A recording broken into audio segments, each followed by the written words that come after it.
Friends, हा बघा माझा कंपनी मी जिथे काम करतो ना ते कंपनीने रूम दिला आहे ना, त्या असा रूम आहे इथे वरती बेड आहे, इथे खाली बेड आहे, असे बंकर बेड आहेत. इथे पण वरती बेड आहे, इथे पण खाली बेड आहे, इथे कबड आहे, इथे पण कबड आहे, सामान ठेवायला. इथे पण खाली खाली बेड आहे. वरती पण नाही सामान ठेवलं तिथे. इथे पण एक कपडे ठेवायला अशी जागा कबड दिलं आहे. इथे पण एक कबड आहे. तिथे वरती माझा बेड आहे, इथे पण खाली बेड आहे.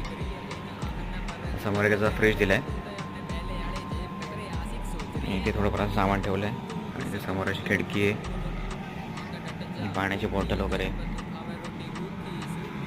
इथे समोर असं AC आहे, बाकी वायफाय पण आहे कंपनीचा. तर व्हिडिओ आवडला तर नक्की लाईक करा, शेअर करा, कमेंट करा.